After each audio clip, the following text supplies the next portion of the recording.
you speak about the 1st of August, 2024. Can you tell us about that? Yes, the 1st of August, 2024, it was the eve of the day when I was granted bail. And then I got a phone call from Judge again. And then he told me what was going to happen about bail. He actually expressly told me that I was going to be granted bail. Then he told me, nah, that cannot happen because we've got a strong case against him. And he has already failed his first attempt. Then he told me what was the plan, according to him. And then he said, Tau is going to pay his way out. If that fails, he will escape. If the second one fails of escaping, he will eliminate the investigating officers, meaning he will kill them.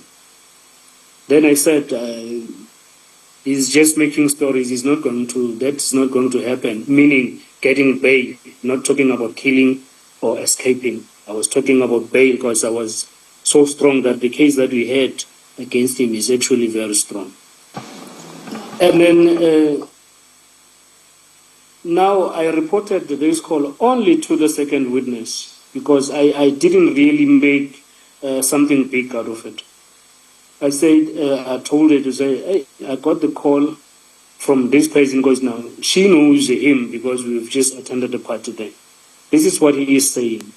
But I didn't take it as something serious. Only to be surprised on the following day that Tau really was granted bail. Then it kind of changed the whole situation. When you say change the whole situation, what are you referring to? It confirmed what Lala had said to me on the 1st. And then it also confirmed what he used to be saying, like along to say this person is connected to the Mlife who is connected to the cartels. And then it confirmed to say when he said they will pay their way out,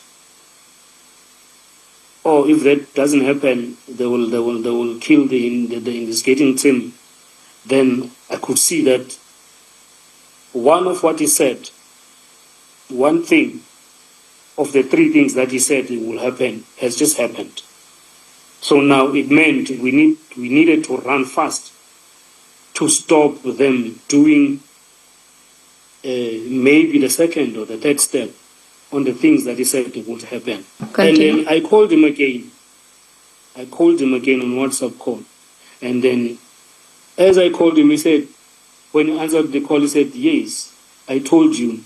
The problem is when I tell you things you do not want to understand. And it was just any before even our office knew that that was been granted bail.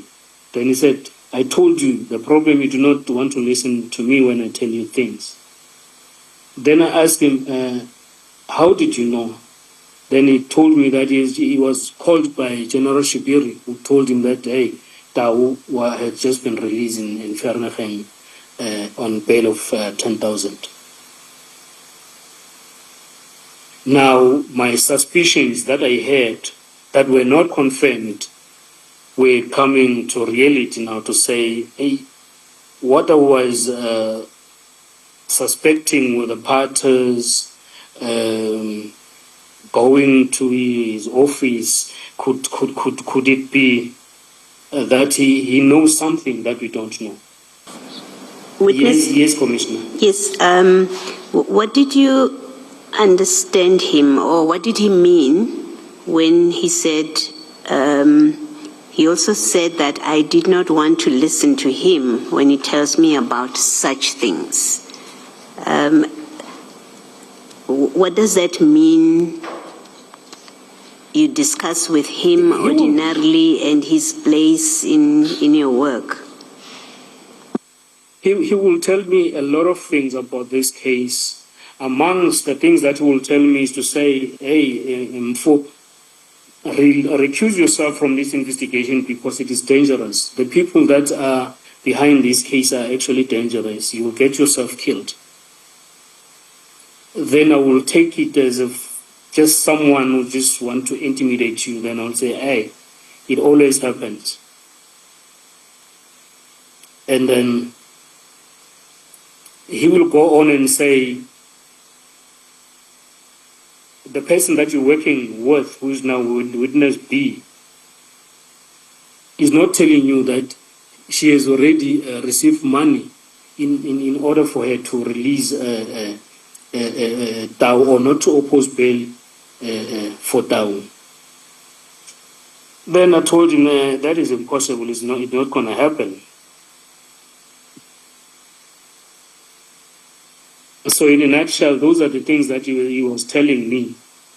But the 2nd of August, it means that we needed to work very fast to alert our commanders at the very highest level of what has happened and what was coming along, because most of the things, it was just between me and witness B and maybe a few other people, but not reported directly to the senior officers.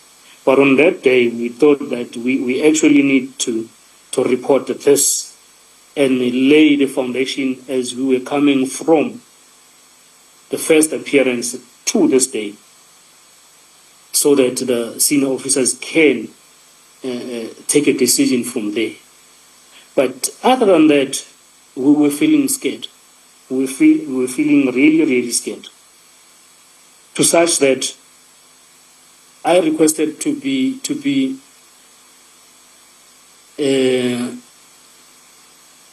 provided with security from that day to be taken to the place where the meeting was going to be.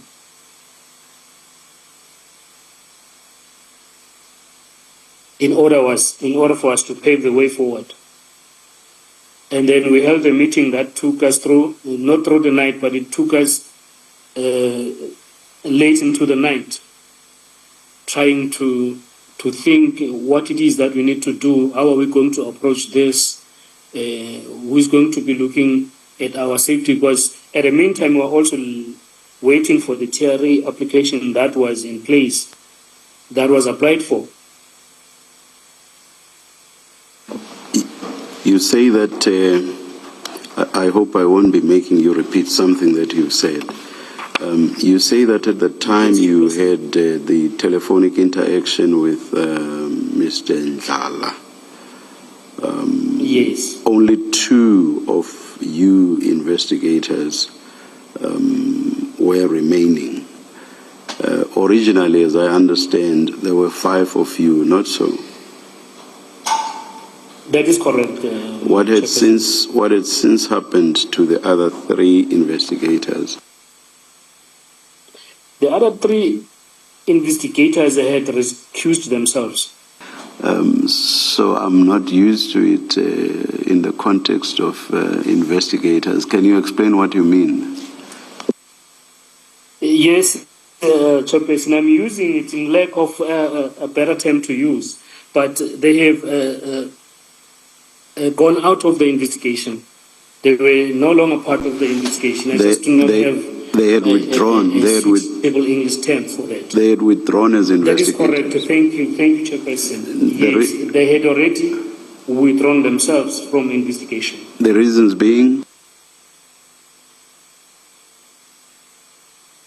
They didn't really give a reason, because their withdrawal was not a kind of a formal withdrawal to sit down around the table to say, because of reason 1, 2, and 3, I'm deciding to withdraw myself. May I ask this direct question? From the testimony of General Mkwanazi, the distinct impression we were given is that investigators withdrew because of the threats that were brought to bear upon all the investigators. Would that be, which I believe, was part of what led to 10 members of the PKTT being brought to Gauteng. Is that factually correct or not? That will be correct, commissioners. But what I was saying is that there was no formal withdrawal to sit around the table to say, for reason number 1 or 2, I'm withdrawing myself. But I think the pressure that the team was facing could have amounted to them to withdraw themselves.